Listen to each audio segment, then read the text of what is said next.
نحمده ونصلي ونسلم على رسوله الكريم اما بعد فاعوذ بالله من الشیطان الرجیم بسم اللہ الرحمن الرحیم اقترب للناس حسابهم سورۃ الانبیاء۔ یہ سورت ایسی ہے کہ جس میں 17 انبیاء علیہ السلام کا ذکر ہے، تو سورت کا نام ہی سورۃ الانبیاء ہے۔ اللہ تعالیٰ نے شروع میں یہ بات بتا دی کہ حساب کتاب کا وقت بہت قریب ہے، لوگ اس سے غافل ہیں، آخرت کی تیاری کرنی چاہیے۔ لاہیتاً قلوبہم اسر النجوى الذین ظلموا هل هذا الا بشر مثلکم، یہ لوگ غفلت کے اندر ہیں اور انبیاء کی دعوت کو رد کرتے ہیں اور کیا کہتے ہیں، دیکھو تم تو ہم جیسے بشر ہو، کیا تم جادو کو لے کر آئے ہو؟ الیاذ باللہ۔ بتایا گیا کہ نہیں بات سمجھو، وہی بشر پر ہی آتی ہے، بشری کو اللہ نبی بنا کر بھیجتے ہیں۔ ظاہر ہے جو بشریت کے تقاضے نہیں سمجھتا وہ بشریت کو سمجھائے گا کیسے؟ تو یہاں مشرکین کی بات سمجھائی ہے۔ فاسألوا اہل ذکر ان کنتم لا تعلمون، اگر تمہارے پاس کسی مسئلے کا علم نہیں ہے تو جس کے پاس علم ہے تم اس سے پوچھو، دلیل کا مطالبہ ضروری نہیں۔ یہ بات یاد رکھنا ہے، بے دلیل بات کو ماننا گمراہی ہے، اور با دلیل بات کو بلا مطالبہ دلیل ماننا یہ تقلید ہے جس کا شریعت کے اندر ثبوت موجود ہے۔ لو کان فیہما آلہۃ الا اللہ لفسدتا، مشرکین کئی خداؤں کی عبادت کرتے، کئی بتوں کو خدا بنا رکھا تھا۔ اللہ تعالیٰ فرماتے ہیں اگر اللہ کے علاوہ اور خدا ہوں تو زمین میں فساد پھیل جائے۔ ایک خدا چاہے سورج نکلے دوسرا چاہے نہ نکلے، ایک چاہے رات ہو دوسرا چاہے دن ہو، تو فساد ہو جائے گا۔ ایک چاہے فلاں کو موت دے دوسرا کہ جی نہیں دینی چاہیے۔ فرمایا دنیا میں فساد نہ ہونا اور نظام مسلسل صحیح طریقے پر چلنا اس بات کی دلیل ہے کہ اللہ کی ذات صرف ایک ہے۔ کل نفس ذائقۃ الموت ونبلوکم بالشر والخیر فتنہ والینا ترجعون، ہر انسان کو موت آنی ہے۔ تو مشرکین کہتے نبی ہے محمد جس نے نبوت کا دعویٰ کیا صلی اللہ علیہ وسلم پر موت آئی ہے، موت کے منتظر ہے، جب فوت ہو جائیں گے کون ہوگا دین کی دعوت دینے والا؟ اللہ فرماتے ہیں موت تو ہر کسی کو آنی ہے، موت تو ہر کسی کو آنی ہے۔ ہم تو دنیا میں آزمائش کر رہے ہیں، کسی خیر کے ساتھ اور شر کے ساتھ آزمائش ہو رہی ہے، اچھی چیزیں مل رہی ہیں، مزاج کے خلاف چیزیں بھی مل رہی ہیں۔ موت ہر کسی کو آنی ہے، اگر ان پر موت آئے گا تمہارے اوپر موت نہیں آنی، تو اس پر تمہیں خوش ہونے کی کیا ضرورت ہے؟ یہاں یہ بات اچھی طرح ذہن نشین فرما دیں، اہل سنت والجماعت کا اجماعی عقیدہ ہے کہ رسول اکرم صلی اللہ علیہ وسلم اور دیگر انبیاء علیہ السلام پر موت آئی ہے، لیکن وفات کے بعد اپنی قبور مبارکہ میں دنیاوی جذب اثر کے ساتھ زندہ ہیں۔ دنیا میں موت آنا الگ چیز ہے اور موت بعد قبر میں حیات ملنا الگ چیز ہے۔ وَنَضَعُ الْمَوَازِينَ الْقِسْطَ لِيَوْمِ الْقِيَامَةِ فَلَا تُظْلَمُ نَفْسٌ شَيْئًا، قیامت کے دن اللہ انصاف کا ترازو قائم فرمائیں گے، کسی پر رتی برابر بھی زیادتی اور ظلم نہیں ہوگا۔ معمولی سے معمولی نیکی کا اجر ملے گا، معمولی سے معمولی گناہ کا بھی وبال ہوگا۔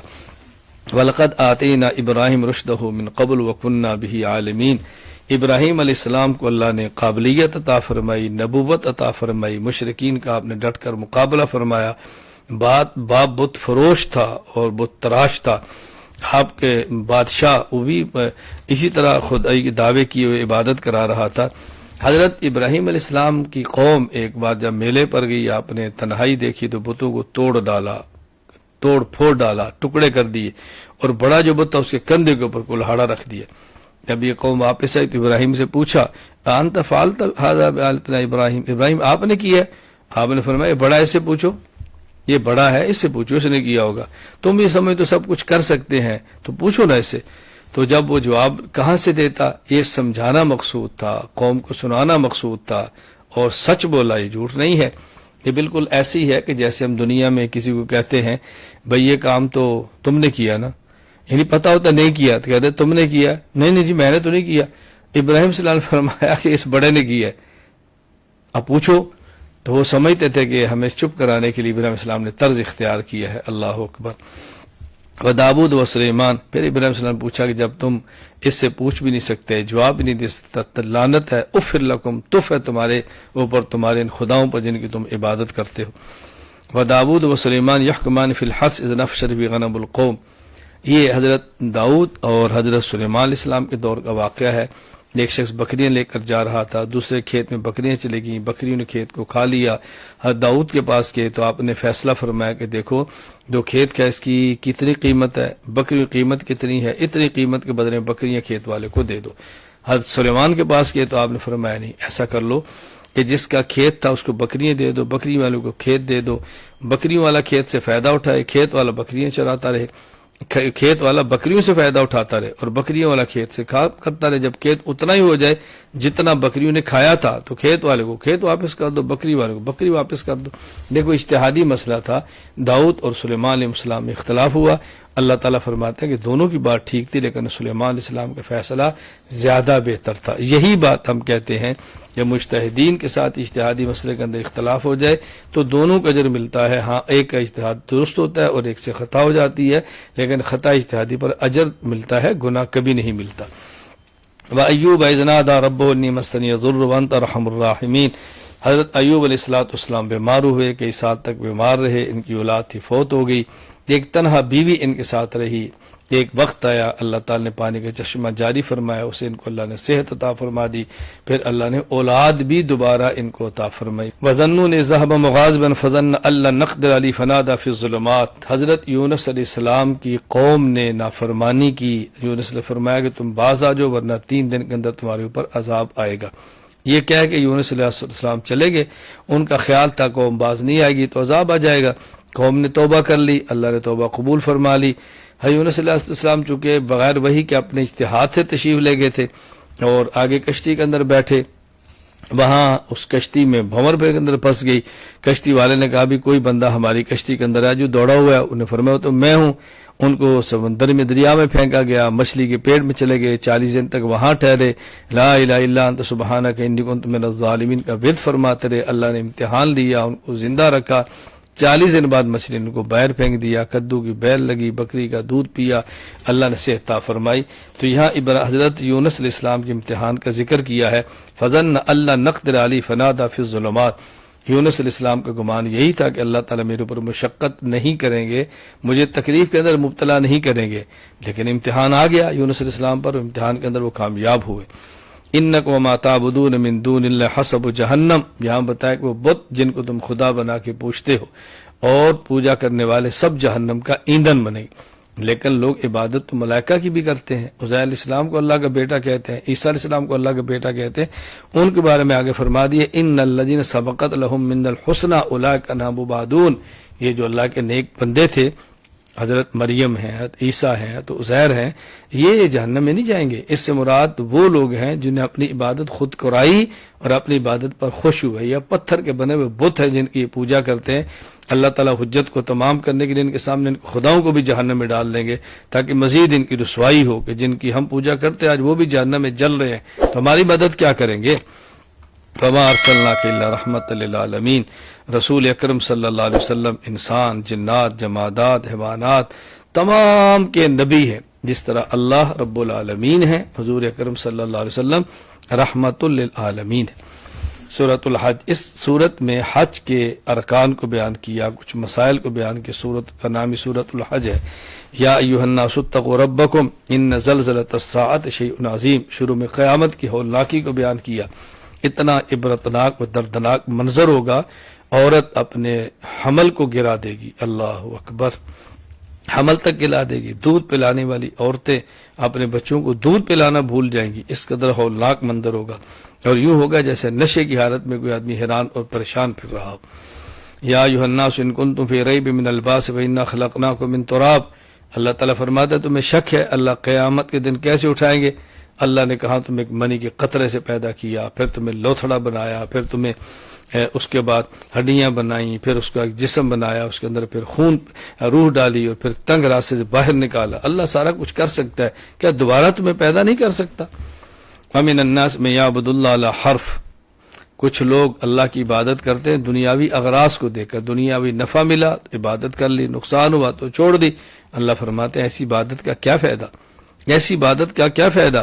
آخرت تو ہر حال میں عبادت کرنی، آخرت کی خواہ نفع ہو، نقصان ہو، فائدہ ہو یا دنیاوی فائدہ نہ ہو، عبادات آخرت کے لیے ہوتی ہیں، دنیاوی اغراض کے لیے نہیں ہوتی۔ من کان یظن ان لن ینصرہ اللہ فی الدنیا والآخرہ فلیمدد بسبب الی السماء، بعض لوگ سمجھتے ہیں کہ اللہ اپنے رسول کی مدد نہ کرے، فرمایا پھر تم ایسا کرو، رسی لو، آسمان پہ چڑھ جاؤ اور وہی کے دروازے بند کر دو، کاٹ دو اللہ کی آنے والی مدد کو۔ تم نہیں کر سکتے تو پھر سمجھ لو اللہ کی مدد آنی آنی۔ اور بعض نے اس کا معنی یہ بھی بیان کیا ہے کہ تم رسی اپنے گلے میں لٹکاؤ، خودکشی کر کے مر جاؤ، چونکہ اللہ کی مدد تو آنی نہیں، تم نے حسد کو بوجھ کے اندر مرنا ہے تو مر جاؤ، خدا کی مدد آتی رہے گی۔ بَإِذْ بَوَّأْنَا لِإِبْرَاهِيمَ مَكَانَ الْبَيْتِ، ابراہیم علیہ السلام کو حکم ہوا کہ آپ پہاڑ پہ چڑھیں، آواز لگائیں، جن کے مقدر میں بیت اللہ میں حاضری ہے وہ ضرور آئیں گے، اللہ اکبر، وہ آئیں گے اور دور دراز سفر کر آئیں گے۔ پھر ابراہیم علیہ السلام کو حکم دیا گیا کہ دیکھو تعمیر آدم علیہ السلام کے دور میں تھی، بعد میں منہدم ہوگی۔ حضرت ابراہیم نے بتایا کہ یہ خانہ کعبہ کی تعمیر، یہ جگہ آپ دوبارہ تعمیر کرو۔ آپ نے انہی بنیادوں پر دوبارہ حضرت اسماعیل کو ساتھ لے کر کھڑا کیا، اور پھر اللہ تعالیٰ سے جس طرح اللہ نے فرمایا تھا کہ یہاں گھر بناؤ، کسی کو شریک نہ ٹھہراؤ، میرے گھر کو پاک کرو، کن کے لیے؟ جو طواف کریں، جو قیام کریں، جو رکوع کریں، جو سجدے کریں۔ ابراہیم علیہ السلام کو اب بانی خانہ کعبہ جو کہا جاتا ہے، اس کا معنی یہ ہے کہ جو منہدم تھا اس کو دوبارہ تعمیر کرنے والے ابراہیم علیہ السلام۔ وَيَذْكُرُ اسْمَ اللَّهِ فِي أَيَّامٍ مَّعْلُومَاتٍ عَلَىٰ مَا رَزَقَكُم مِّن بَهِيمَةِ الْأَنْعَامِ، اللہ تعالیٰ کا نام لو کن دنوں میں؟ 10، 11 اور 12، یہ 3 حج کے دن ہیں۔ ان 3 دنوں میں قربانی ہے، ان 3 دنوں میں اذکار ہیں، ان کا بطور خاص یہاں پہ ذکر کیا۔ لَن يَنَالَ اللَّهَ لُحُومُهَا وَلَا دِمَاؤُهَا وَلَٰكِنْ يَنَالُهُ التَّقْوَىٰ مِنكُمْ، یہ بتایا کہ قربانی کا مقصد اللہ کی رضا ہے، اللہ کے نام پہ جانور کو ذبح کرنا ہے، گوشت مقصود نہیں ہے۔ اگر کوئی شخص جانور کو ذبح کر دے اللہ کے نام پر اور گوشت کی ایک بوٹی بھی کسی کو نہ دے، قربانی میں فرق نہیں آئے گا۔ ہاں گوشت خرچ کرنے کا جو ثواب ہوتا تھا وہ اس کو نہیں ملے گا، لیکن قربانی ادا ہو جائے گی۔ اب یہ جو لوگ کہتے ہیں جی قربانی کی بجائے اس کا صدقہ کر دو، ہسپتال بنا دو اور یتیم خانہ بنا دو، اسکول بنا دو، سب لغو اور بیہودہ باتیں ہیں۔ قربانی سے مقصود یہ نہیں ہے۔ قربانی سے مقصود کیا ہے؟ اللہ کے نام پہ جانور کو ذبح کرنا۔ باقی چیزوں کے لیے زکوٰۃ کا نظام ہے اور عشر کا نظام ہے، یتیموں کا نظام مستقل شریعت میں ایک موجود ہے۔ اس کا تعلق صرف اللہ کی خاطر جانور کو ذبح کرنا، اللہ کی رضا کے لیے۔ اذن للذین یقاتلون بانہم ظلموا، رسول اللہ صلی اللہ علیہ وسلم مکہ مکرمہ سے مدینہ منورہ تشریف لائے، اجازت جہاد کے لیے سب سے پہلی آیت یہ ہے، اور سب سے پہلے مارکہ غزوہ بدر ہے۔ الذین مکناہم فی الارض اقاموا الصلاۃ وآتوا الزکاۃ وامروا بالمعروف ونہوا عن المنکر۔ اللہ تعالیٰ نے یہاں خلافت کے فوائد بیان کیے کہ جب مسلمان کو خلافت ملے تو وہ نمبر 1 زمین نماز کو قائم کرتا ہے، نمبر 2 زکوٰۃ کی ادائیگی کا نظام بناتا ہے، نمبر 3 امر بالمعروف کرتا ہے، نمبر 4 نہی عن المنکر کرتا ہے۔ یہ اسلامی حکومت کے بنیادی مقاصد ہیں۔ وما ارسلنا من قبلک من رسول ولا نبی الا اذا تمنى القى الشیطان فی امنیتی فینسخ اللہ ما یلقی الشیطان۔ یہاں پر بتایا کہ جب اللہ کسی نبی اور رسول پر وحی بھیجتے تو شیطان دوسرے لوگوں کے دلوں میں خیالات اور وسوسے ڈالتا، شبہات ڈالتا۔ اللہ تعالیٰ ان شبہات کو ختم فرما دیتے ہیں، جوابات کو دیتے ہیں، ایمان والوں کو دن مستحکم فرما دیتے ہیں۔ اس کے باوجود بھی بعض کفار و شبہات پہ ڈٹے رہتے ہیں اور ایمان نہیں لاتے، ان کا قصور ہے، مگر اللہ تعالیٰ اس کو شبہات کو ختم فرما دیتے ہیں۔ یا ایھا الناس ضرب مثل فاستمعوا له، یہاں بتایا کہ لوگوں یہ اعلان سن لو کہ جن کو تم خدا کے علاوہ خدا مانتے ہو یہ اتنی طاقت بھی نہیں رکھتے کہ سارے مل کر ایک مکھی کو پیدا کر سکے، تمہیں نفع تمہیں نقصان کیا دیں گے؟ نفع نقصان کا مالک صرف اللہ ہے۔ وما جعل علیکم فی الدین من حرج، اللہ تعالیٰ نے دین میں تنگی نہیں رکھی، اللہ نے دین میں تنگی اور حرج نہیں رکھا۔ یہ بات ذہن نشین فرما لیں، احکام شریعت ناممکن نہیں، ہاں البتہ مشکل ضرور ہے، ورنہ مکلفی بندے کیوں بنایا جائے، جنت اور جہنم کا فیصلہ کیوں ہو؟ دو باتیں الگ ہیں، ایک ہے کہ شریعت ایسا حکم دے جو بندے کے اختیار میں نہ ہو، ایسا نہیں ہوتا، ہاں کچھ نہ کچھ تکلیف ہوتی ہے تبھی تو اجر ملنا ہے۔ لِيَكُونَ الرَّسُولُ شَهِيدًا عَلَيْكُمْ وَتَكُونُوا شُهَدَاءَ عَلَى النَّاسِ، قیامت کے دن انبیاء علیہ السلام جو گزشتہ گزرے ہیں وہ اپنی امتوں پر گواہی دیں گے، ہم نے احکامات پہنچا دیے تھے اور وہ امتیں انکار کریں گی، اس وقت امت محمدیہ گواہی دے گی کہ یا اللہ یہ نبی ٹھیک کہتے ہیں، ہمارے پاس قرآن آیا ہے، ہمارے پاس ہمارے نبی کا فرمان آیا ہے، ہمارے نبی حضرت محمد صلی اللہ علیہ وسلم نے بتایا ہے، گزشتہ انبیاء نے دعوت دی تھی اور حق ادا کیا تھا، ان کی امتیں جھوٹ بولتی ہیں۔ آخر میں فرمایا کہ نماز کی پابندی کرو، زکوٰۃ ادا کرو، اللہ کے دین کو مضبوطی سے تھامے رہو، اسی کے اندر انسان کی کامیابی اور نجات ہے۔ وآخر دعوانا ان الحمد للہ رب العالمین۔